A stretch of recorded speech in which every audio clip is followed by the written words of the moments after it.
I'd like to call this meeting to order. This is this is a Boardwalk and Beach Committee, and it's 2 o'clock, and we'll start with a roll call.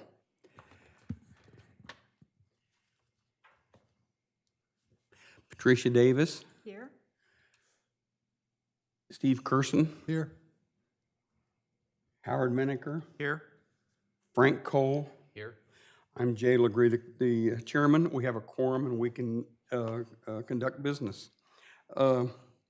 We've all received the minutes from the January 25th meeting and the February 22nd meeting. Thanks to Patricia Davis. And are there any corrections or additions that need to be brought out at this time? Can I hear a motion to approve? I make a motion to approve both those minutes. Second. Movement has been made and seconded to approve the minutes of January 25th and February 22nd of 2022. All those in favor say aye. Aye. Aye. And we've had no correspondence since then to bring to this agenda, but we'll start with old business, and I want to report on what happened at the commissioners' regular meeting when I gave the report on our request to landscape the Verrazzano Monument, and I'll do that right now.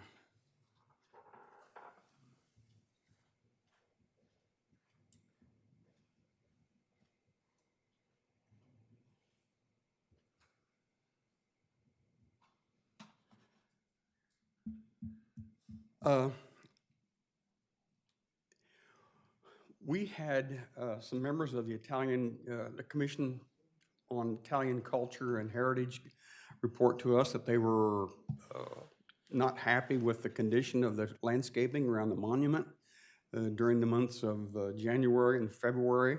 And so we decided to ask the commissioners if we could go forward with some kind of a landscaping plan. And if you would review that last regular meeting that we had, the mayor and the commissioners, we did discuss this. My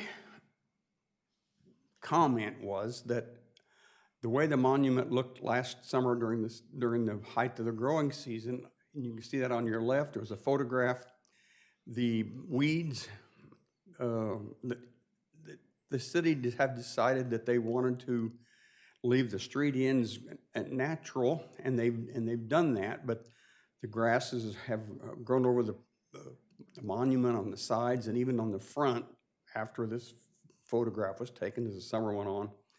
And the Commission on Italian Culture and Heritage didn't think that we were showing the proper respect to the Verrazzano Monument. On your right is the way the monument looked in the first years after it was installed. So I went down and took some photographs of it. And this is what it looks like today. Our city folks have gone in and they've bushwhacked the weeds down, or the grasses down, and some of the plants. But there are still yucca plants there, and there's goldenrod that grows up in the summertime, and then there's some scraggly looking bushes here. You see one right there, and then you can see a couple of them over here on the side. And the ones over here on the side near the monument are really not really. They really look scraggly. There's pieces of paper down in there, and there's this all full of cigarette butts down here, and it's just a scraggly looking area that's right near the monument.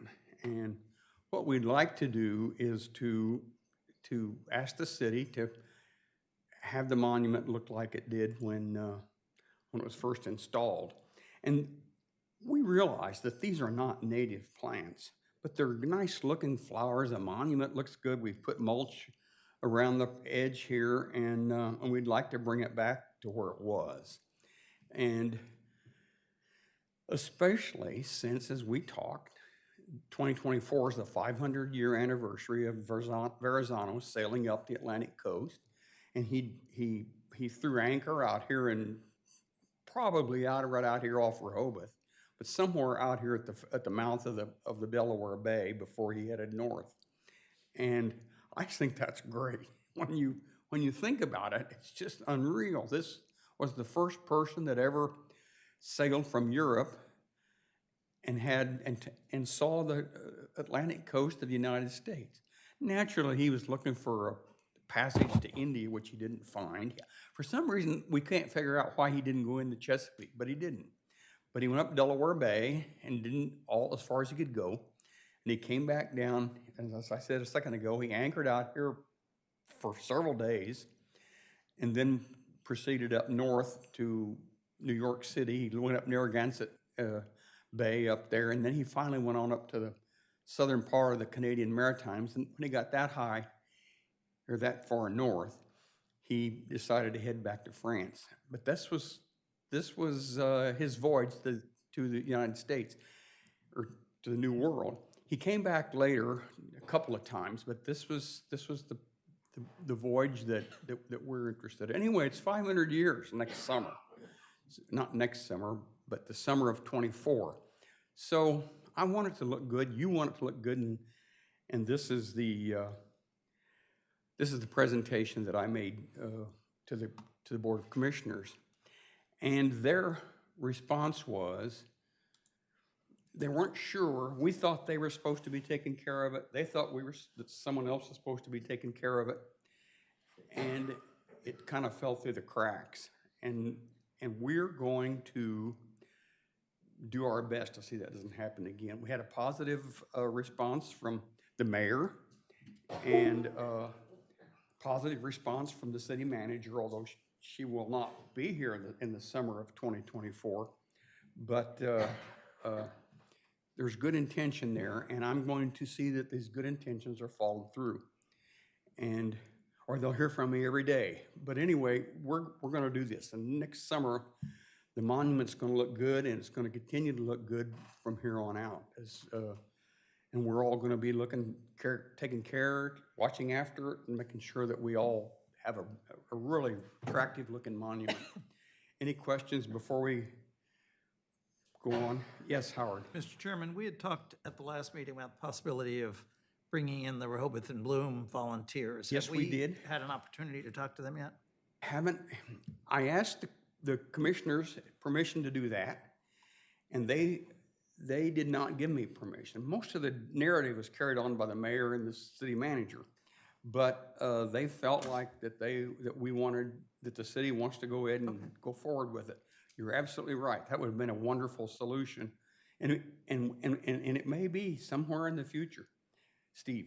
I talked to Cindy Lovett about that, and I got the impression from her that Liz Lingo wants to take care of it and not somebody from, outside the city, if you will. And we're going to see that happen. Yeah. We'll see that happen. I agree with you. I think it would have been a great project.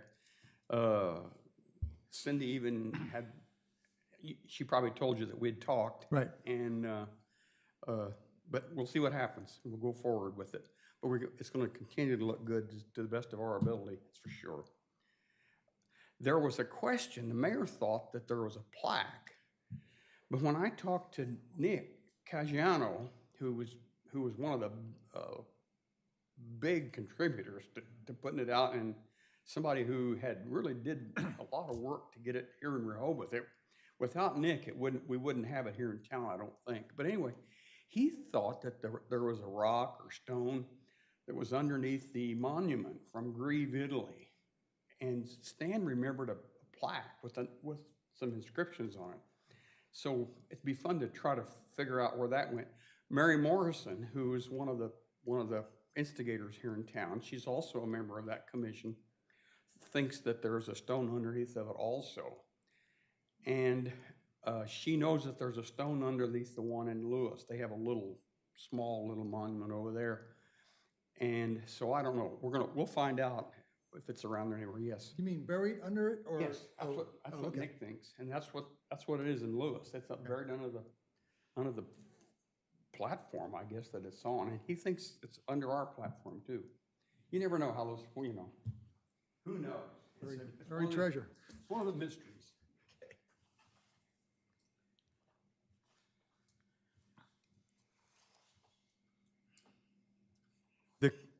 The commission agreed with our recommendations. Can you hear me, Ann? Am I okay for sound? Yeah, you're fine. Okay. The commission agreed with our recommendation that we hold the hours for bicycles on the boardwalk as is going on in the future, so that was great. And that's about all that's about the thrust of my recommendations in my report. And the report that I wrote is embedded in the agenda of the mayor and commissioners for the 18th of March, the meeting we had on Friday. Are there any questions before we go on? Chief, are you okay with us staying steady with the hours for bikes on the boardwalk? Yes, sir. Yes. Thanks. Thank you. I think it's a go. If you recall, Frank, you said you thought it might be a good idea to think about education of the riders, or somehow passing a message of safety and care and courtesy. And that's probably a good idea. And we may talk about that today, because we're going to talk about stuff like that. Steve.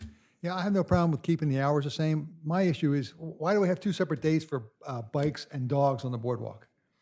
They're like 2 weeks apart, and I can never remember which one is which. Yes, We yes. pick one and stick with it. Yep. I'll tell you right now what I did yesterday. I picked up all the brochures I could find on what we're talking about. And you're right. There are so many different days and hours and start times and stop times that you can certainly get confused. You certainly can. And you remember when we talked about start and stop of parking at the commissioners meeting, we ended up with 15 May to 15 September. And it sure would have been nice to go 1 May to 15 September or 30 September. We went to 15 because of Sea Witch in October, and there were some of us who wanted to go to 15 October, but we didn't. We ended up with I think I'm right. We ended up 15 May to 15 October, 15 September. Yeah, so Commissioner Bennett and I wanted to go from 1 May to 15 October and then stop at 15 because of Sea Witch. But we didn't do it. We decided to go from 15 to 15 for a bunch of different reasons. Commissioner Sharp felt strongly that we needed to start and stop when we did. And so we raised the rates and set the parking dates, and I'm not sure what we'll do any other year. I would like to do just what you said, Steve. I'd like to see us get some of these start and stop times regulated. And I think it's doable. We just need to keep working on it. But Frank. I think the background on the dogs on the beaches, if you go back about 15 years ago, it was April 1st until November 1st. And if you compare that at the time with all the neighboring beach towns, with Bethany, Ocean City, Lewis, it was more restrictive. So to make it a little bit more accommodating, they moved it from May 1st till October 1st. And I think that's the reason that the dates aren't consistent with some of the other ordinances. And we've moved this parking times around too, a time or two since then, and I don't know, we need to stabilize that, right? Howard? And Chief, what are the dates of changing the no left turn rules in the city? Do you know offhand? I want to say that starts on the 15th too. Quite honestly, I have to pull out my, back in my office, I have a schedule on everything, the dogs and all that. I didn't mean to put you on the spot. No, but no, it's that's just quite another all right. example of how Exactly. we seem to have 4 or 5 different sets of dates for different I think reasons. they start going up on the 1st to give a couple weeks, just warnings, and people get used to it. And then, Okay, thank you. That's correct, and this, at the meeting when we decided the dates we decided, the city was ready to go to, from 1 May. I think Sharon had prepared everybody to start at 1 May. And during our discussion, we got it switched over to 15 May. I think maybe next year we'll try to get it back. But you're right, they're everywhere, and we need to not do that. And I think also the May 15th to September 15th was to coincide with other cities. Yes. So Bethany does that. Yeah. I think she said Lewis does that. Yes, we have a handout somewhere that showed that. But on the other hand, I think what we ought to, in my opinion, we ought to start and stop when we want to start and stop. And I think 1 May to, in my opinion, 15 October on parking is a great, and I think we'll go to that, is a good time. And we don't know whether we're going to keep the $3 an hour stable or not. There are some of us that would like to move the downtown parking to $5 an hour, and to try to, the idea being not to make money so much, but to get people spread out, and parking may be a way to do that. We have a real, we're busy in the middle of town. The beaches are busy, the boardwalk's really busy, and it'd be fun to spread that out a little bit. So we'll see what happens down the road. But anyway, they accepted our recommendation to keep the biking hours what they were. And so let's do a little bit of brainstorming and a little bit of what-if thinking, and try to get some thoughts together on how we're going to go about this project. And the project is to study commercialization of the boardwalk.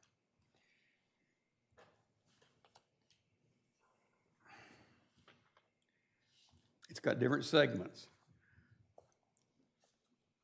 Can somebody start it out? What are we thinking about when we talk about commercialization of the boardwalk? We talk about establishments. We talk about businesses that are on the boardwalk and they're conducting business. I'm just going to put businesses down. We're going to talk about events in a little while. But does anybody know, do we have a list of all of the businesses that are on the boardwalk? Is there a spreadsheet somewhere that lists all the businesses, what they do, and how long they've been there, how big they are? We did create a list a few years ago. Yes. Yeah. And I think it was Brian. Yes, Brian did. I worked a little bit with Brian on that. Yeah. It wasn't that hard to do. Yeah. 20-minute job. Yeah. But it would be, what if we wanted to collect information from every business person? How long have you been there? What's your business? How many employees do you have? What time of the year do you start and stop? Is this For our use. trying to figure out what the end game is here? Okay, So are okay, you are you trying to help the businesses on the sure, boardwalk do we better? sure are. Okay.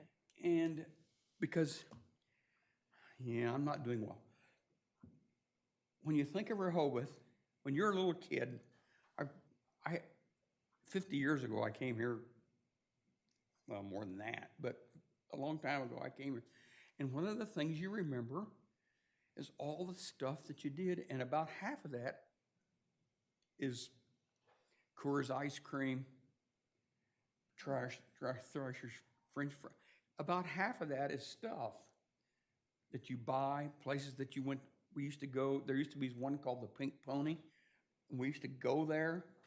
There was great grottos for years. We'd go to grottos. At least they used to have Monday night special, and you could get a pizza and take one home. I don't know whether you all remember that or not. But a lot of the stuff that you do, that you remember, that you come back for, is things that you buy and places that you go on the boardwalk. And business is a big, big part of our boardwalk. And that kind of commercialization, I think, is good. It makes us famous. I would think that probably the most accurate list of businesses would be with the city business licenses.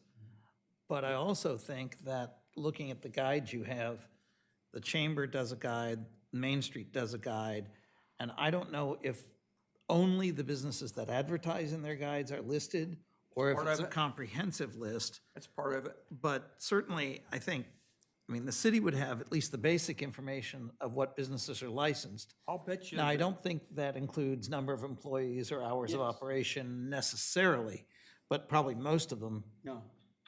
Ann, do you know, are hours of operation included in business licenses? No. Yeah, I didn't think so. Okay. When we okay restaurants, we learn all that, but I don't keep track of it, you know. I can't remember what the restaurants, their hours were. We all got menus and stuff and everything. But I wonder if that would be something that would be valuable for us to have and valuable for the kind of information that we're looking for, commercialization of the boardwalk. It could be a spreadsheet. I'll tell you where I'm going with this later. You may be able to ask building and licensing to pull a list for you. They may, and that would be valuable. That would be really valuable, because that would give us a place to start if we're gonna ask them how many people they employ and how long they've been there, and what their business is. Yeah, Steve. Jay, I can speak about the Main Street Guide, because I helped put it together. Yeah. I had gotten the business licenses from the city, a list from the business licenses, and I categorized every type of business, whether it be a restaurant or Wow. a So that's- novelty store or whatever it was. That's what ended up in the visitor's guide that Main Street put out. But that's 2 years old already, and some of those people are gone, but there's no, other than just being categorized, there's no schedule in there of hours or Yeah. anything else. I asked Dan yesterday, and he said he'd give me all the information he had, and I think he'd give us volunteers if we need more manpower, but, yeah. And did he say whether he was planning on publishing an updated version of the Main Street Guide this year? Yes, and they haven't gotten it yet. And I spent quite a long time with Carol Everhart, and there's been a real shortage of paper, and the printing is late everywhere. I think that's also why the city is trying to move people to the website, the city website. And there is a visitor's guide on the city website. So it might be something we want to build out or add something. Certainly use that as a core. Specific to the boardwalk. Yeah, you bet. And would we be, Rather than create another brochure, which will just, well, yeah, which could be difficult and expensive. but I talked to Carol about it, and she said, yeah, she thinks it would be a great idea, and she'd like to put it in the guide that they hand out. And she showed me the things that could be done and the things that they do. They make cards up, but she said that one of the problems is things go out of date. She said next year there will be a dozen different businesses, and she said if you can't keep that up to current, Right, which is why electronically it would make more sense. electronically it makes good. Right. Guess what? People walk on the boardwalk and they stop at the kiosk and they want to know where everything is. And if we had something to give them, hand out to them, maybe that would be valuable. But if you remember, I used to, and you guys, have you, Howard, you and Steve sat in that kiosk and handed out brochures and stuff? My wife has. Yeah, I haven't done it, but People I know it, yeah. People always ask for, where's Funland? Where's the restroom? Where's things that they, that keep coming up over and over. Where can I take a shower? Where can I change clothes? What time did the dolphins come by? Right. And you gotta tell them no tents on, there's a set bunch of stuff that people keep asking about. But Jay, what I think we're saying is that the city usually does a newsletter with the rules, That's if you true. will, before the season. That's true. The Chamber's gonna do a printed guide. Main Street's gonna do a printed guide. I think for us to do another printed guide may not serve us well because I'm May so not. afraid that the information is gonna be different in everybody's guides. And so maybe if we can have something that refers people to an electronic listing that, again, we can keep updated. Yes. I think that may be a better service. I mean, I do understand that if you're walking on the boardwalk, you're not gonna sit there and page through, 20 No, pages of you want something- of an electronic guide. That's But right. if we've already got, the kind of thing you've got in your hand right now This from the happens to be chamber one and, For, that's the outlets, right? this is for Tanger Mall. Yeah, right. And they have these maps. There's no, Steve was mentioned, say, hey, are we sure we want to advertise for anybody? And maybe we can't do that. But, and the Tanger Mall doesn't do that either. But they have, now this may all go nowhere, we may decide, but they have a map that's got all the outlets on them, what their numbers are, and they're all numbered on this map. And on the back is a list of all the businesses. And they're all set, they're all put out for you, apparel, accessories, food, footwear, anyway. I don't think this would be a big task. The number that sticks out in my mind from 3 years ago maybe was about 26 different businesses. There's been very little turnover at all. Dolly's is gone, of Yeah. course. There's a new restaurant in Henlopen. Yes. Some office space, and there's a new cafe at Grenoble Place. But Yes. other than that, I don't think there's been any turnover in the Yeah. last 3 years. And are you talking about just the boardwalk map? Yes, Or are we I'm talking about talking going just the down the boardwalk. side street? Just the boardwalk? I'm talking commercialization on the boardwalk. And we all, Carol said that if we, whatever we did, I said, maybe we could have, she said, why don't you make a card? On one side, you'll have all the businesses on the, and you, what do you say, 26 or 30, something, whatever they Somewhere in are. that neighborhood. On one side, you have all the businesses, and then on the other side, you'll have no tents, no smoking, no alcohol, and other stuff. Watch out for currents and stuff like that, but they can see that on the signs. But it'd be nice on a map to have, I'm just throwing this out. It may be worthless, but it'd be nice to have where restrooms are, where showers are, where the changing rooms are, where the Beach first patrol, aid is, yeah, huh? First aid, The Moby first aid, mats, beach patrol. that would be very important. where the Moby mats are, where you pick up those carts with the big wheels that people can ride down on Laurel and, oh hell, I forget the next, anyway, that can ride down to the ocean. Is that worthwhile doing? I don't know.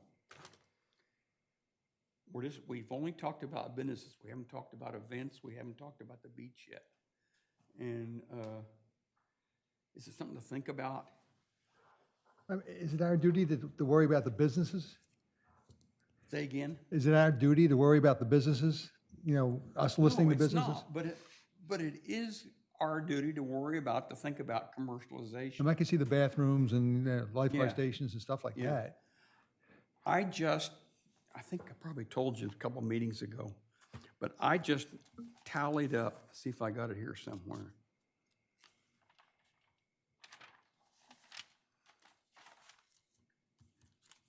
Anyway, on the 23rd and 24th of April of this year, they're going to have a marathon race on the boardwalk.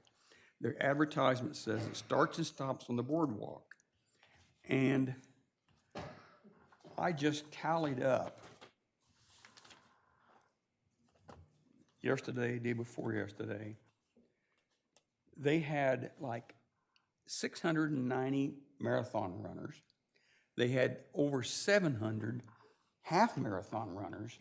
They had 573 who ran the 5K, and they had over 600 that ran the 10K.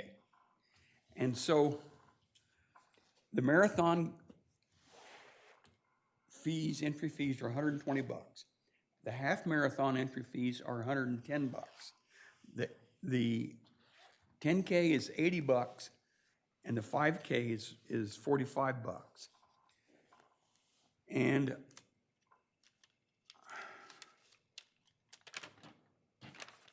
anyway, I tallied them all up.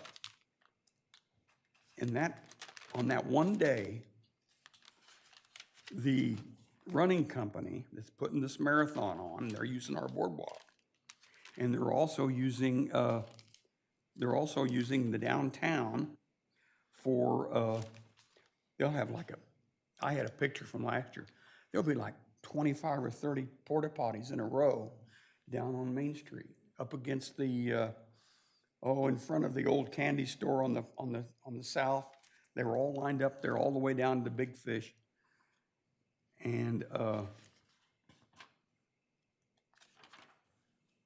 anyway, if you look for your numbers, you can never find them. But it was like $273,000 for just that one day. When they And are those companies paying for police? they pay chief. How many? How does that go?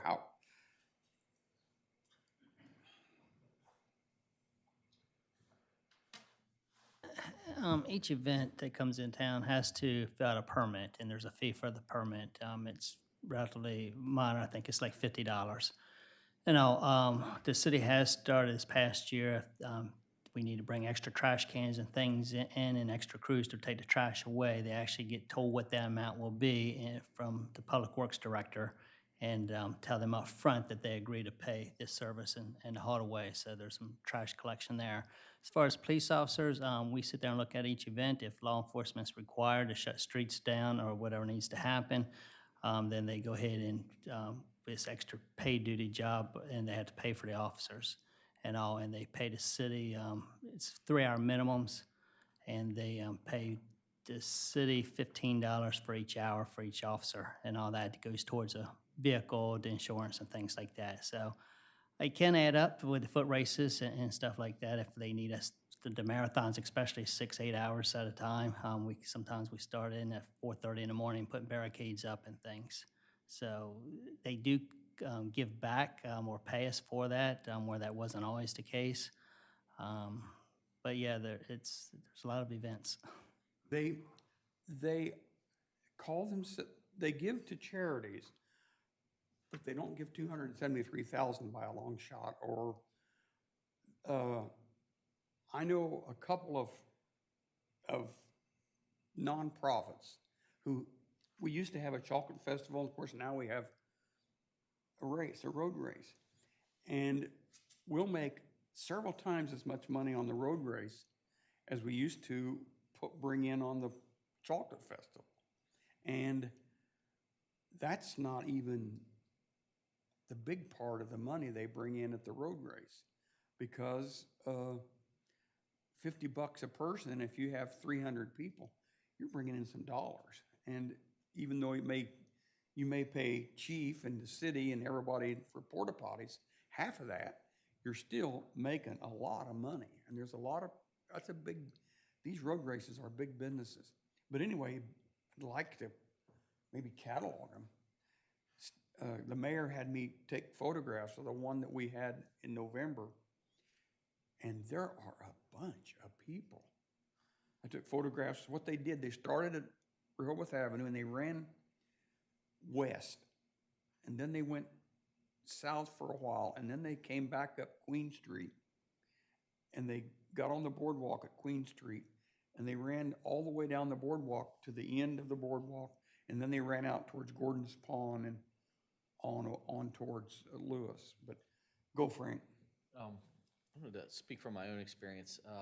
It's not exactly the same thing, but sometimes we'll do work for different cycling events. And so a lot of these are sponsored by service organizations. Yes. Like the Lions Club or the Rotary Club. Or Yeah. something. And they found that with, an organization like they have a lot of volunteers, right? Mm-hmm. They don't have to have that many entrants to make money. Well, you better believe it. And so there's good economics in this.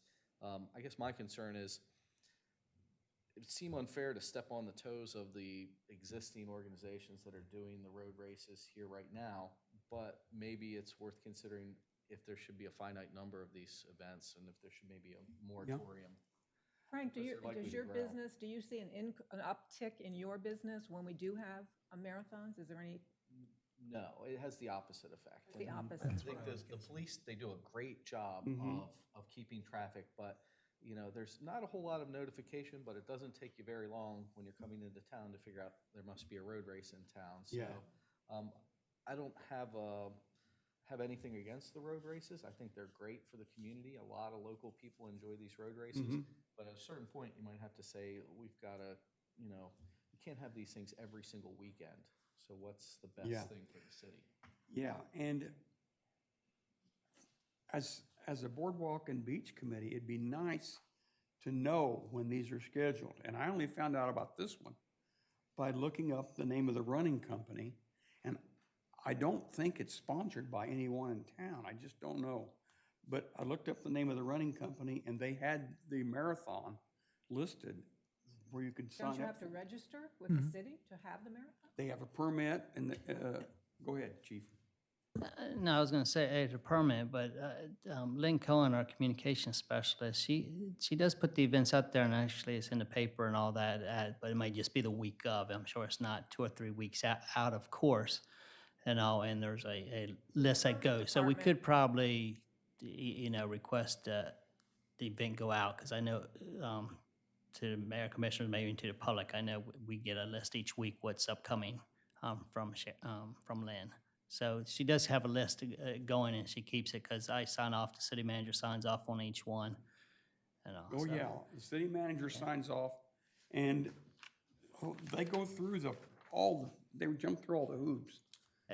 I will say, probably a little bit out of order here, but as far as businesses, you're correct. Some businesses, they'll flat out tell you that it hurts them. They don't like the events. The hotels and all, especially off season, they'll tell you they love it and all because it fills the hotels up and things. So it depends on, obviously, like anything else, what business you're in.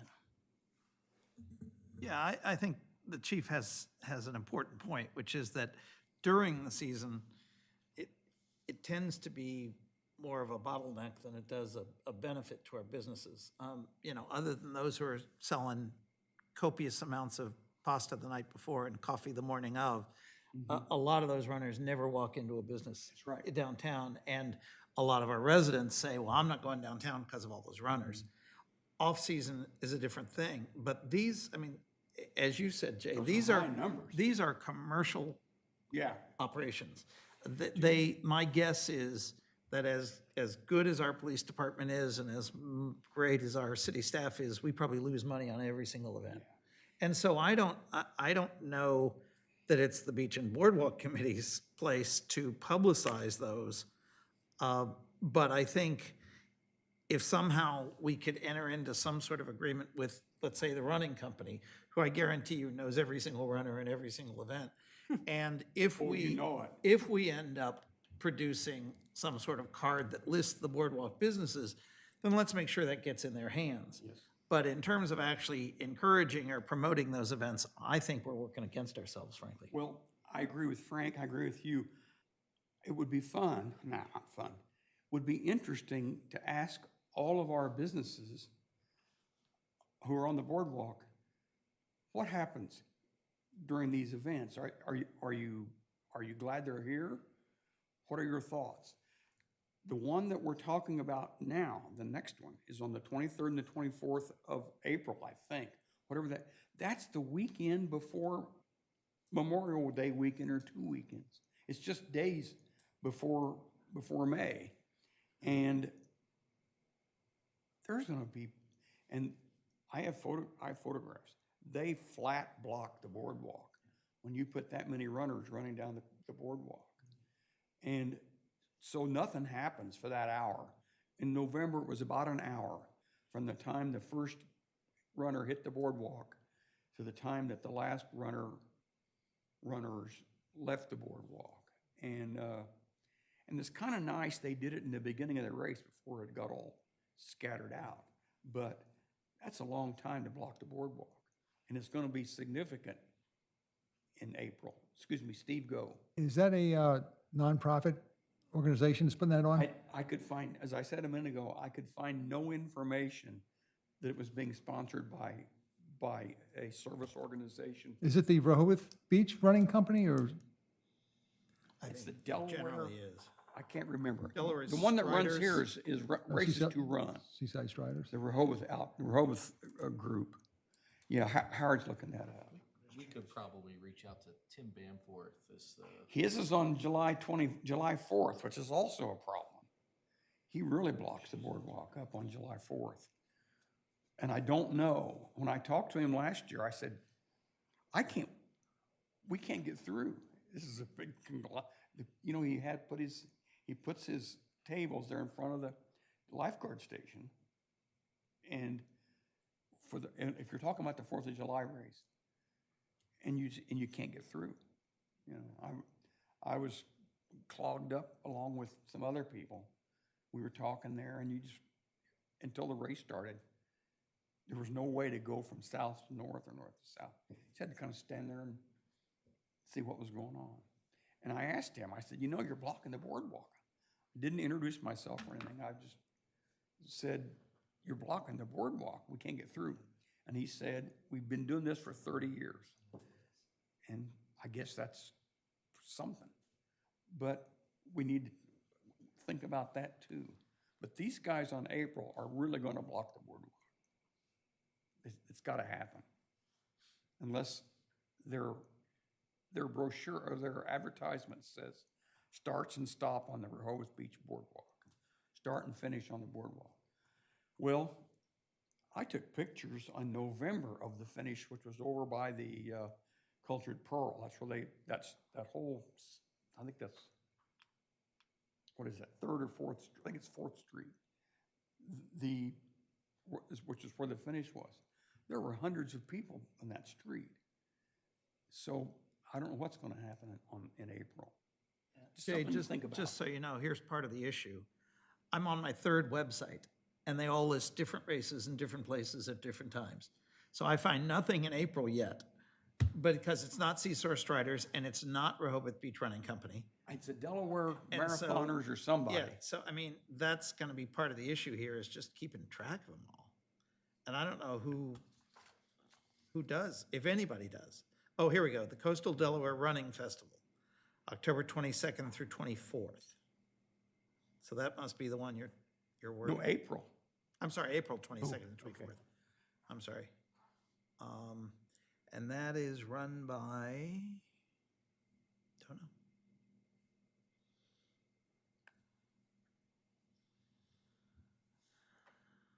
Again, while I was looking that up, I would say Lynn Cohen, every permit gets done and she has weeks, it's the same ones pretty much year after year after year. So it's same thing with our walks. It's same thing with the different little festivals and all of that. Because we usually get in first dibs, the volleyball tournaments and all, the ones that do it year after year. Yeah, we'll actually send a letter out and call them and get them locked in before somebody else does if they've done it all the time. Because otherwise, they don't do it timely. We will open the spot up because every weekend is tied up. It's not just a Yeah. boardwalk. It's all around this. And it would be streets. nice to have an events schedule to know when the boardwalk's gonna have people coming for Greyhound Walk or Again, Polar Bear. if they have to get a permit, there is a Right, there is a centralized list, place yeah. that's gonna list all of the events in the permit department. It's gonna be on Yeah, she'll Best have that. Friend or something. Show, Yeah, Go ahead, Chief. I'm so sorry. Yes, so she has all the events for that. Patrick downstairs has all the events for the convention hall and all that. So they have done a really good job. I guess it comes down to where they're putting that information out there, and we can follow up with that. But they have the information. any way to maybe have a cap on the number of events? They've tried.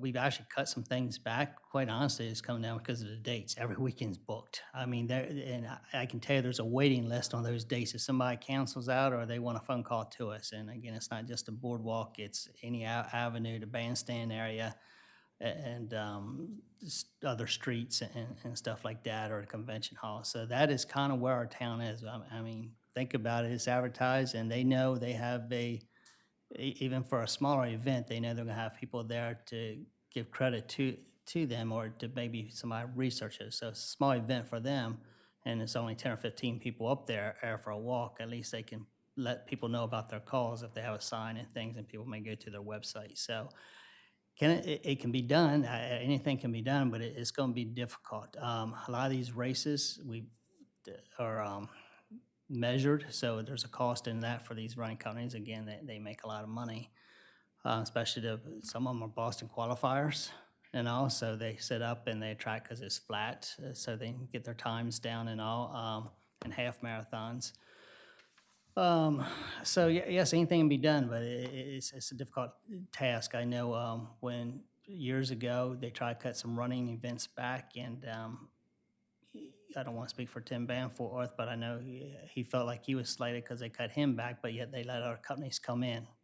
Well, same token, can't give one without the other if you open it up. So it really gets into first dibs, or say, well, that they've done this for 30 years, so we hold the date for them. But it's the same thing with jazz festivals and all that. We had the Blue Jazz, so different venues going on the same weekend and all in the same time, and they are fighting to get their applications in. So again, it can be done, absolutely, but people will be upset about it because this is the main venue, is Rehoboth Beach. Just knowing about it will help us a lot. Yeah.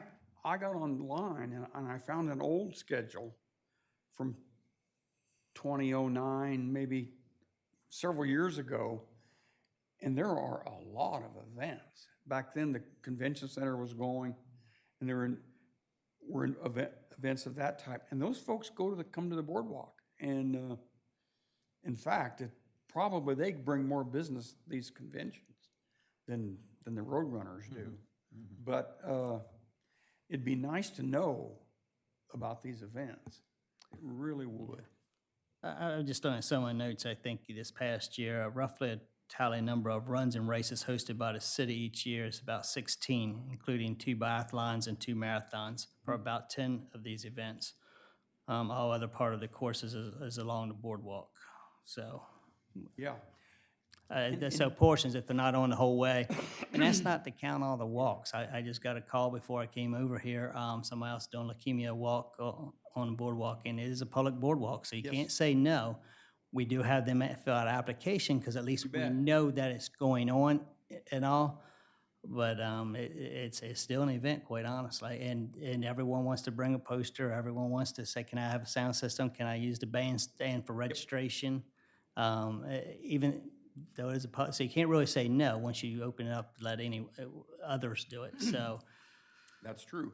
But you can't do a thing unless you know about it. absolutely. So that was just for the races. I know Lynn had got that together, I think, for you at one time. It'd be nice if we could know about this stuff. And we may say sometime, hey, is 16 okay? And the mayor and the commissioners may say, maybe we ought to make it from the month of such and such to such and such. Or they may not. They may say, no, we like it that way. It'd be nice for us to be able to contact, as I said a minute ago, all the restaurants, the commercial people, and find out if they like it or if they don't like it, and see what their feeling is. Well, Just things to talk about. I would bet that the best way for us to get at least close to an accurate list would be to get that list of permits. You Because bet. Oh, you bet. Anytime you get that many people there, they should get a permit, then won't say they always do, but I think that's probably the right list. Yep. But then, To start you with, know, for I think sure. one of the things we ought to do is maybe talk to the chamber and talk to Main Street, because I know they go out and survey their members pretty frequently on various points. And maybe they've got already built in some sort of survey mechanism where we can get some input from our downtown Yes. businesses. Now, again, if we only want to confine it to those on the boardwalk, that may be a little too narrow for them. You know, Well, they may want to go after the membership, but I both think the we could talk to chamber- Carol and to Dan Both about doing Carol that. and Dan were wanting to help. They said, Carol said, tell us what information you want. Right. Just tell us. And Dan said the same thing. And as I said, Dan said, if you need somebody to help, we'll help. But I was talking mainly about businesses. Right. I wasn't talking about the road races, or I wasn't talking about the Alzheimer walk or the Greyhounds or the polar bear plunge or anything like that. And it'd be fun to know how many of those events take place. And I know that we have that. Yeah, Lynn has that. And it's going to be also, I think, important to know where the line is drawn. You know, an event like Polar Bear Plunge is for charity, and everyone knows Yes. that. You get into certain things like maybe you want to have an art exposition on the boardwalk, and then you get into vendors who are conducting true. commerce on the boardwalk. The That's true. boardwalk itself, it's not zoned commercial. It's That's not true. like a commercial space on the boardwalk. That's true. And that's what started this conversation that we're having today. The mayor and I took a trip up the New Jersey coast a couple years ago, and we could see that there were boardwalks that you'd have guys with blankets and they'd be selling velvet paintings, or you'd have somebody have a little thing, a table, they'd be selling fake turquoise. And those boardwalks were totally different from the ones that were kept pristine, like Seager or Avon by the Sea, some of those. There were even boardwalks that had carnival rides and stuff, and they kept vendors off the boardwalk. And then some of them were just the opposite. So we decided that probably we were doing the right thing by keeping the commercialization confined to establishments that had a permanent place on the boardwalk. And then we talked about advertising of these establishments. Maybe it'd be helpful, and I can volunteer to give you a list of every business on the boardwalk and probably phone numbers for each one. That'd be But, great. Do that, and then perhaps do another list where it's everything else, including weddings on the beach, Oh, that's road true. races, polar bear Events, plunge, all the events. lifeguard competitions, the whole gamut That's of right. things other than. Oh, I forgot businesses. about the lifeguard have several events on the boardwalk. And yeah. So we got businesses, we got events. What else? Steve? Well, just going back to what the chief was saying, I agree with him. It might be tough to say no to like a nonprofit that's having an event on the boardwalk. But that being said, I don't think the city should subsidize it. You know, we shouldn't be losing any money when we do host those events. Yes. And you said it was $15 an hour? Eddie, the police officers, they actually, it's 3-hour minimum and it's $90 an hour. So 15 of that $90 goes to the city, each one, and then the other goes to the officer. Oh, okay. It runs through the city, taxes is taken out and all that, that's contracted through their collective bargaining agreement. And all, so, yeah, it's about the same, state police, everybody does it the same way. We're about the same, sometimes a little bit less, but unlike the state and all, it's higher than us. And they're normally off-duty at that, They are off duty. from our schedule? Yeah. Okay. It would probably be a good time to take a look at whether some of the fees should be adjusted for inflation, because I doubt the city's costs are going down, they're probably going up just like every place else. No, we don't make any money off of it. We just try to get some, but yeah. And then if it's the bandstand, then of course there's fees for that, I have to pay for the use of the bandstand, and Corey Grohl and his team and all that for if they need any of the equipment used. So I think they did just look at the fees a couple of years ago, maybe. There was another committee that's no longer. Yeah, I know done. they looked at fees for both the convention center and the bandstand. And at that point, you know, the point of conversation was that really the convention center was more a service for local organizations than it was anything else. Yeah. And that doesn't mean there aren't strictly commercial businesses that come in, Yeah. you know, Butch Emmett's auctions and things like that. But by and large, a lot of what goes on inside the convention center are nonprofit groups. And I think at that time, they decided they were not going to raise the fees. Now, again, inflation's taken off since then and all that. But that would be up to the commissioners, I think, to Yeah. really take another look at the whole fee structure for the city. Because, I mean, a $50 permit, it doesn't pay for the paperwork it takes to process that permit, so. I was concerned about how much money we were losing, because it costs us to operate the convention center. It's the utilities. And not to think about the folks that we have working to put it up, set it up, take it down, do all the stuff, keep the restrooms clean, help load and unload, keep everything ship shape. It costs us a lot of money to have Butch come in and give an auction, but we do that, you know. And he pays a lot more than a nonprofit or a local nonprofit, but still, it's costing us money. I'm not sure about the boardwalk, whether that's how we should look at that, but we sure shouldn't, the city sure shouldn't come out behind, because it costs chief to put people out there. And I'm just trying to think. The chamber does Sea Witch, but those folks pretty much stay off the boardwalk, but the boardwalk's packed when Sea Witch is in operation. Parades on the Yeah, the boardwalk. pet There's parade, which is costume on the parade. boardwalk. Oh, that's right, they have a pet, that's right, they have a pet Have the parade. horses on the beach. and, horses they and have the that, events yeah. off the The broom broom toss. Yeah, tossing and- it's the whole, yeah. it's everywhere. Diving into the pool, yeah, I got you, Yeah. that's right. So we need to look at all that stuff. But those are events that take up the boardwalk and cause us to have to clean up and do all the things that we do. The marathon that I photographed on the 21st of November, I think it was, those folks really did a great job of cleaning up after themselves. They had trucks that came in and by, I don't know how long it was before the porta potties were gone, but when I have photographs, but they did a great job of cleaning up. But still, it's an impact. It's a real impact. So it'd be nice, it'd just be nice to be able to keep track of that stuff. I don't know how much it costs us to put the polar bear plunge on, if it costs us anything. But we have to support them. And it's charity. Now that's a real charity. Something to think about. Okay, we've got businesses, we've got events.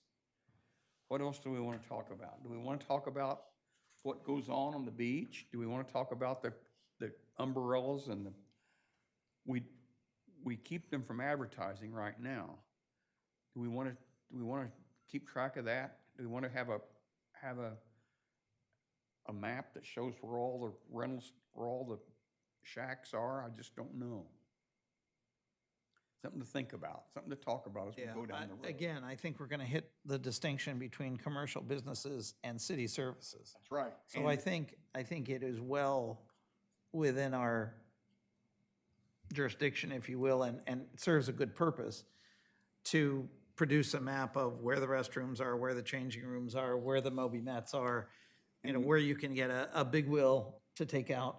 But I think then when you begin to go to commercial services to rent umbrellas and that kind of thing, I would say we need to stay away from that. And that may be a great idea. We may want to stay away from that. Now, again, Jay, I would ask, and maybe we need to circle back around with the chamber and Main Street and also whatever the city publishes at the beginning of the season. I mean, how much of that is already out there? How much, are they including all of that in their maps and in their information? Or is it something that people have to dig through a website or something to find? I mean, if it's not readily available, then that may be something we want to take on. The city has a parking guide for parking. On one side, it's got a map of the city. Not much detail about the boardwalk at all. It's just this brown line that goes through on the bottom. But they have all the streets. the park, and I showed everybody the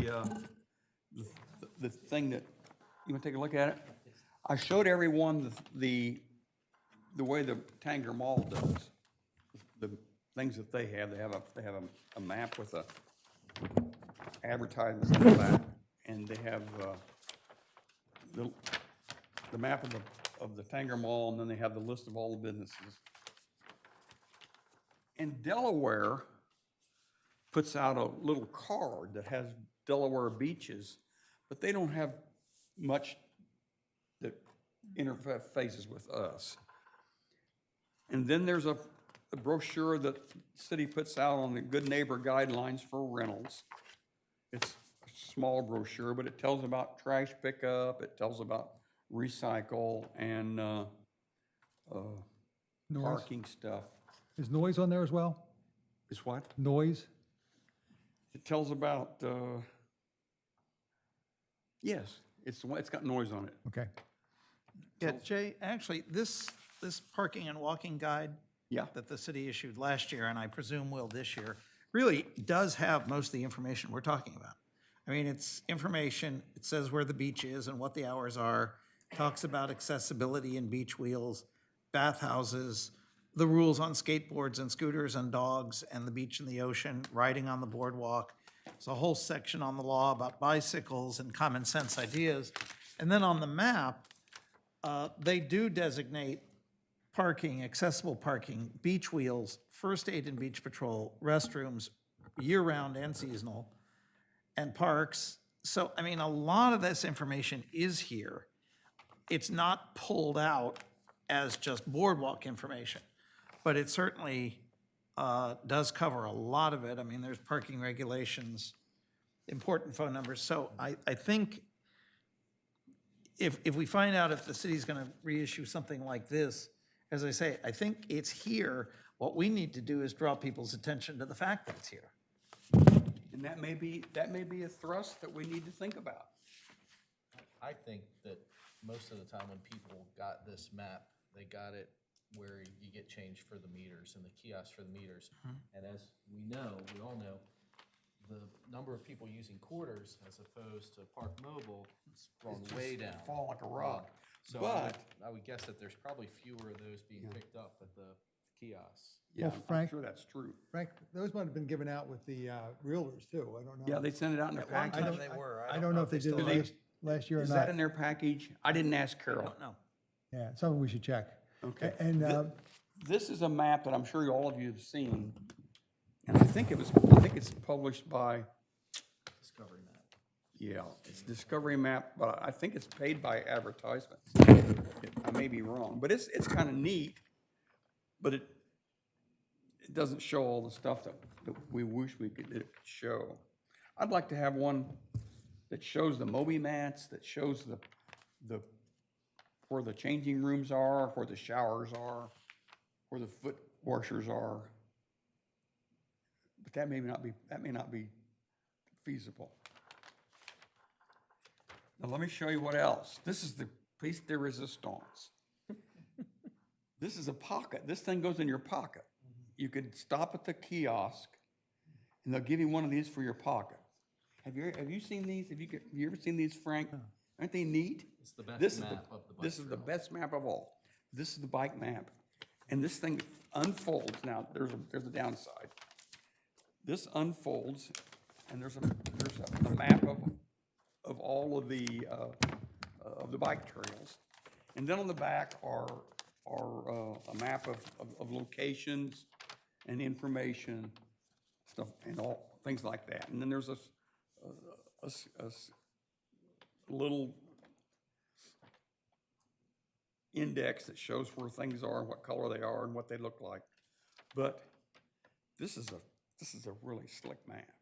Now, whether we would want to do one for the boardwalk with foot showers, yabbity, yabbity, yabbity, and names of all the businesses and names of the places where you could, the bandstand and all that, but I don't know. But this folds up, you stick it in your pocket, and as you walk down the boardwalk, if you want to see where to buy French fries, you could. Whether that would be worthwhile doing, is something else. I don't know whether you'd want to do that. You have the safety map that the homeowners put out last year? No, I did not have that. Do you have, I should have asked you to, Frank had a bunch of those at his place. do you? We gave them out to the realtors and some of the bike shops. Are they like, is it like this? Well, it's more in the size of the bigger This? size, yeah. Yeah, like that size. But didn't the city say they were going to print it? Isn't that what Susan? That's what I heard. Yeah. It hadn't, according to Carol, they haven't got it printed yet, Right. but it's on its way. Yeah. It's close. Yeah, we did, homeowners did it last year, and then I think the city's going to pick it up moving forward She said this was the most desirable one that they had. This, because of the size. people want like this. They love it. Well, the downside is that they're expensive to produce, but they're really slick. And whether we would want that for the boardwalk, would it be worthwhile? Would something like this be worthwhile? Would we be better off with what Howard has, or would we be better off with nothing? You know, when you go to the outlets, they have these big signs that are permanent fixtures on the sidewalk there, tell you where everything is and you know, by category. And I guess we don't want to do anything like that for the boardwalk.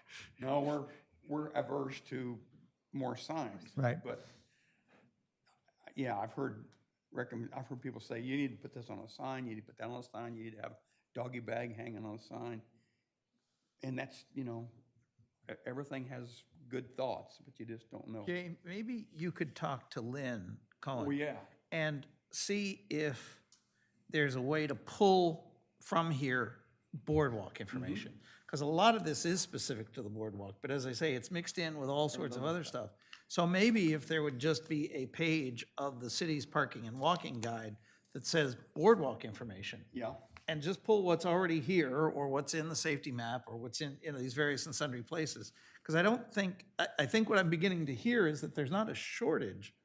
There may be a surplus of information and things. maps out there, but if the city could pull it all into one place where you could go and read what's going on the boardwalk, you know, what the rules are, what the hours are, all that kind of thing, then I think that may be easier, particularly, I mean, it's March 22nd. Yeah, well, yeah. We're not going to get anything printed before Nothing. Memorial Day this year. And, So if we can do that for this year, and it may be too late, this may already be at the printer, I don't know. well, it is, I'm sure Is it's it? too Yeah. far. But we can think about it for the future, I think. Carol suggested that she suggested that we decide what we want to do, start slow and little. She said that she would be glad to, she knew where we could get slick cards made fairly cheap. And she said, well, just, if you want to just put all your boardwalk businesses on one side, a list, and on the other side have a map that stretches the length of the card. She said, I'll insert that in all of our mailings if you want to. I said, well, we just don't know yet. We're really just getting started to figure out what we want to do. But who wants to go talk to communications and ask her for a list of stuff? Anybody volunteer? I'm looking for volunteers. Steve, would you talk to Lynn and get a list of stuff? You got a volunteer over on the other side. Oh, Patricia volunteers. I would have, but You'll talk to Lynn and ask her what she has in the way of lists of permits, what she has for schedule, what else, what are we missing? So you really want just a list of all events? Just a that are list of gonna be all events that happening. she knows about. On the boardwalk specifically. Yeah, on the boardwalk Boardwalk and beach? and the beach. Yes. Ask her how she does permits for weddings, what people, we kind of know, but she has a schedule, I'm sure. I believe the weddings are handled, or it used to be with downstairs, it was Stephen, now it's Patrick, that does the convention hall. I think he takes care of the weddings too. I think that's correct. Now, before we get too enthused about that, I can guarantee you that list changes every week. Yeah. So every week. publishing is going to be a hard thing. That's what Carol said. She said these Yeah. things change all the time. Yeah, I mean, people apply for wedding permits on a rolling basis. It's not as if they've all got to get them all by January 1. And as Patricia said, the only way to keep up with all this stuff is electronic, is to go online, and that's viable.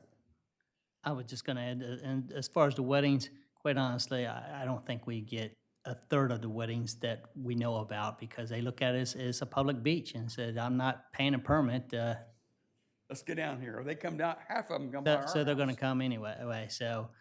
I thought they had to have a permit to have a wedding on the beach. Is that? Yeah, but usually if there's only 2 or 3 people and quickly, it's gonna be quick and the officers or the lifeguards aren't necessarily gonna know, especially if it's after hours, 5 or 6 o'clock. You know, I let my officers know with what permits we have, but at the end of the day, we're really probably not gonna stop if there's a minister or so whatever. It's down there and just a couple people on the beach and doing some bows. Could be a spare of the moment thing, and we just let them go if they're not hurting anything and move on. So I don't think that data is going to be accurate anyway. I'm just being honest. It's tough. And as I said a second ago, a lot of them come down past my house and go out on the beach. But when the Jolly Trolley comes, we call the police and say, we got a Jolly Trolley down here and it's full of drunks. But I don't know. We are graced with the presence of Public Works Director Kevin Williams. Would you like to say anything to us? Give us words of wisdom? Questions for me? We're good right now, I think. We know that we're going forward on the recycling. As soon as the need comes and we get enough activity to make it go. And I think the boardwalk has been as clean this year as I can remember in a long time. Also, I think we've had replacement of planks. I think we're looking better than I can remember in a long time. And so far, we're ready for the summer, I think. But when are we going? Is the second electric vehicles online in the chute or coming down the road? We have it, we're using it. We got it, okay. Don't tell me that there's been 2 vehicles coming by my house and I didn't even know it. Probably. They look alike. So Yes, they we do. would not necessarily notice. Yeah. Well, it's great to start the summer. Anything else we need to know about before the season starts? Delaware Avenue restrooms coming along. Yeah, that's right. Not be completed. Kevin, can you come up to the microphone? Oh, sure.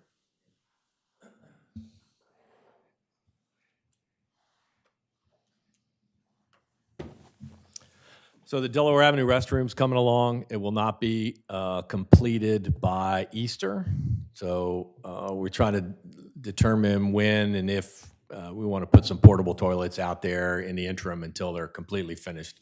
The intent will be right now is to just open up the inside. So if we can do that, get what we had last year open and available, then we probably won't need to add any facilities. But if we have to close some for whatever reason based on the construction, then we would, we'd augment them with some porta johns or something to get us to Memorial Day. But then we'll be close to Memorial Day to having the back part opened up as well. It'll be very close. So. That'll be good to at least get up and get going. So it comes with 2 new, ADA accessible restrooms, and then I think 6 or 7 changing rooms over by the Funland side. That's good information to put in our, whatever we decide. And it looked like the Corps got funded for beach replenishment again, so we're on tap for next fall, next winter timeline, whenever they decide to award their contract, so we'll get another beach replenishment. You know what I'm going to ask you, right? You want your beach mat on Philadelphia. At the end of Laurel Street. Yeah, with Laurel. Are we getting more this year? We are. We have a significant amount in the budget. I think 50,000 maybe in the budget for this year. So it's enough to outfit what we believe are the remaining ones that need one. I don't know that I'm committing yet to Laurel needing one, but we'll go look. Everybody wants one. I know. It's You You know, I do have one question because Yeah. it came up at another meeting. I think Honey had brought it up, that she had seen some mats that actually had advertising on it, like for Coca-Cola, and is that correct? Do any of these Better mats not have- be ours. Yeah, ours do not. Ours do Yeah. not, okay.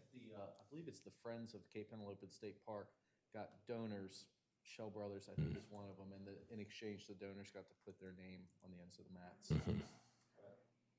I wanted to bring up the mats as a future agenda item, and more generally, handicap accessibility. I had a customer of mine engage in conversation, and this is an issue that's important to him, and so I told him to email the committee chair with his concerns, and I'm sure you'll be getting an email, but he brought up a couple points, and maybe we could discuss it more at the next meeting. The way the mats are laid out, when they don't abut the boardwalk exactly square. There's sometimes, you know, the boardwalk is like this, but the entrance where the dune fencing is on a diagonal. So if you're in a wheelchair or if you've got mobility problems, you're going to hit a stretch of sand sometimes before you hit that beach mat. That was his first concern.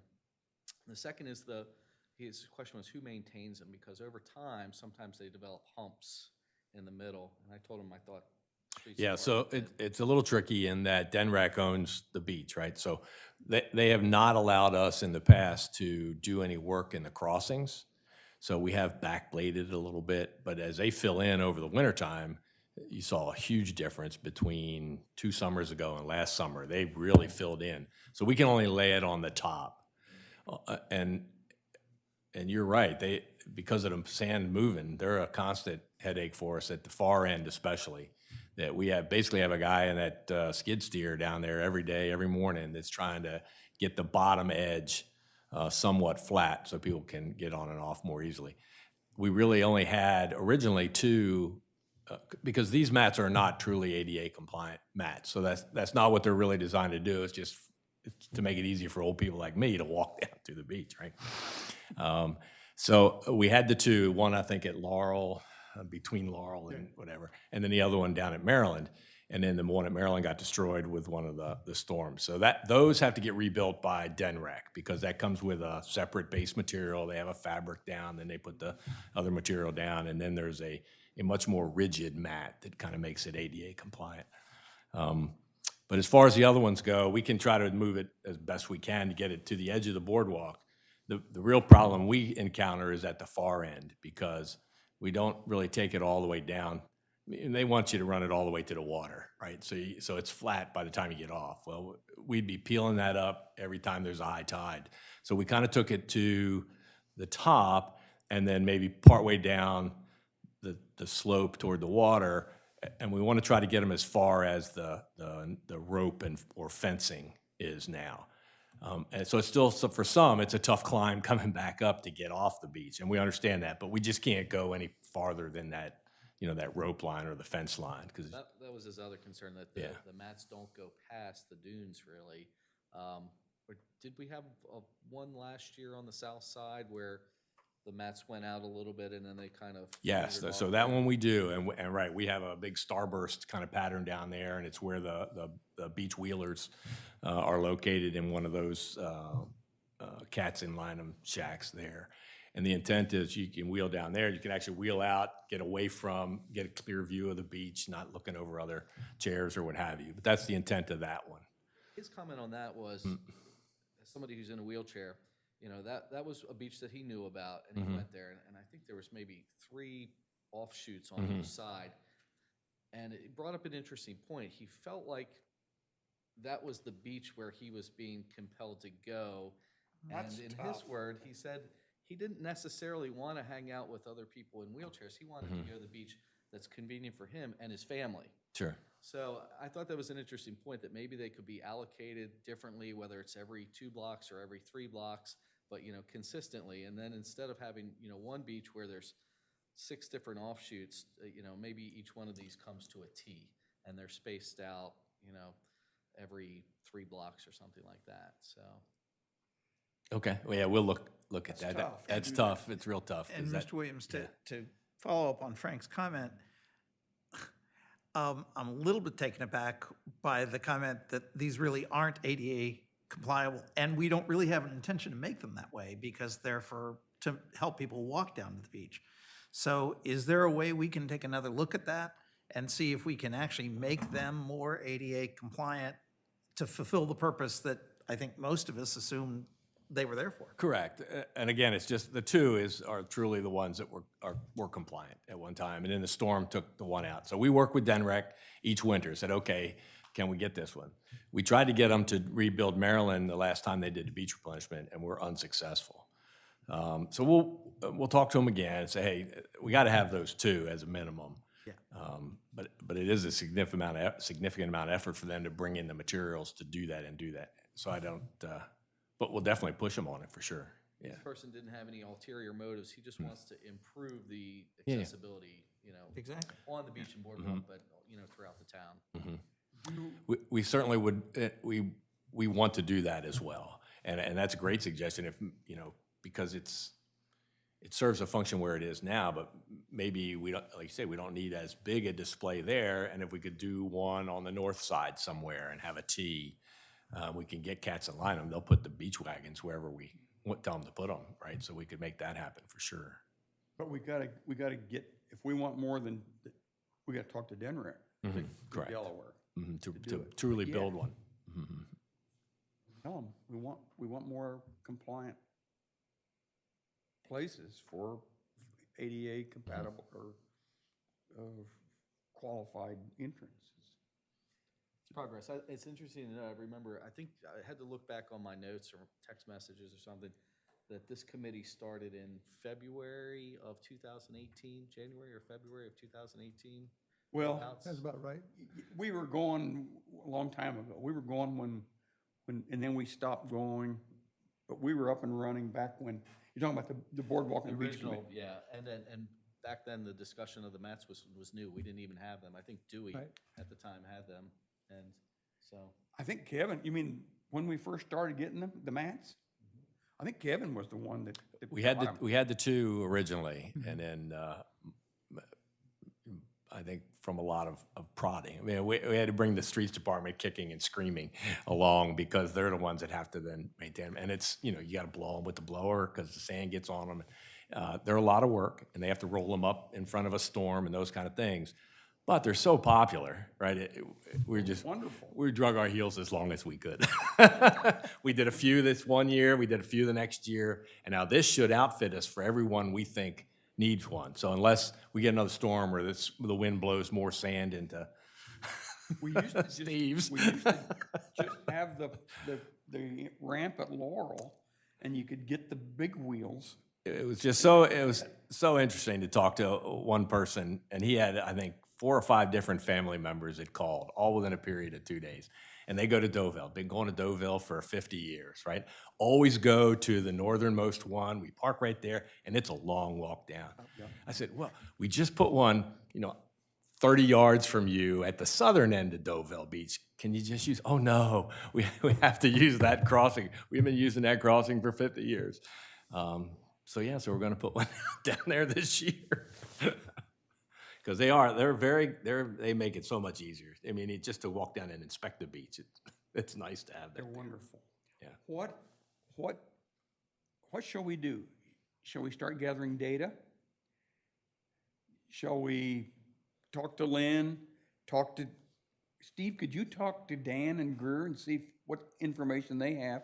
You're gonna talk to Lynn. I'll talk to Carol again and see her, and what are we missing, Howard? What else should we be thinking about? A survey, some kind of a survey, I think would be helpful. Yes, business to the owners. businesses. Which the city does all the time. They send out surveys. That's something Yeah. that's already in the system. Would Well, you but be if it's interested in con- doing But that? if it's confined to businesses, On the boardwalk. Yeah. if it's confined to businesses, then it really is the Chamber and Main Street surveys that go out. I don't know that the city sorts down surveys to only businesses or Probably even- not. or only businesses on the boardwalk. So I think in the conversations with Main Street and the Chamber, we might want to follow up with them about surveying the effect of road races and other big Yeah. events on their business. Okay. I think it's just set up better, more efficiently. But I think we do want to talk to our businesses on the boardwalk. No, I think it'd be great. But, yeah, and get some, yeah. They'll know, they'll have suggestions. Well, this time of year, it's hard to find anybody that's even open on the boardwalk. There's maybe 2 or 3 people. We'll be ready to go. But the city knows how to reach them with the business permits, so. Even that's hit and miss. They don't have email? Yeah, whether or not they're going to answer it. Well, that's another question. Well- Okay, good point. As we were saying a minute ago, we're not gonna get this done for this summer. We're talking in the future. But I'd just like to start collecting data and find out what these people want. Find out if they don't make any money when Sea Witch is on, or if they make a ton of money. I've heard both ways on the 4th of July. I've heard people say, I may as well close my, anyway, information, we just need more information. And it could go out to the citizens too, because you could ask them, do you come into town when there is a marathon, or do you avoid the town when there is a marathon? Yeah. Or, I mean, we could, it's just whatever, how you want to word it. So we could appeal to both groups in a See survey. what Lynn thinks about some of that stuff and see what she thinks. Okay. Am I missing any information from you gentlemen who graced us with your presence? I would just, the only other thing I would mention, so we talked a little bit at restrooms, the board approved budget for the design of the Beach Patrol headquarters restroom complex at Baltimore Avenue, so that'll get kicked off here shortly. And the beach patrol's going to stay there? It is. Okay. So we'll know, and once we get we'll have some dates. We'll have some ideas of how long it's gonna take, how much it's gonna cost, where we're gonna go, and we're still talking about the task force. We still don't know where we are, and that's a big thing for the boardwalk, especially Wilmington. You're talking about the Baltimore. Baltimore-Wilmington task force. Huh? Yeah. Yeah. Yeah. Yeah, we're- we definitely need to coordinate. Yeah, oh, yeah. That's still ongoing, and I think it's gonna come down to trying to find the money. But I don't know, that may be doable. We might can make it go. Are we good? It's 3:30, I've gone way over again, and if there's no more things to discuss, we're okay. This meeting's adjourned. Thanks, everybody. Thank you. Got a question for you. We've got to figure out a way to use these, huh?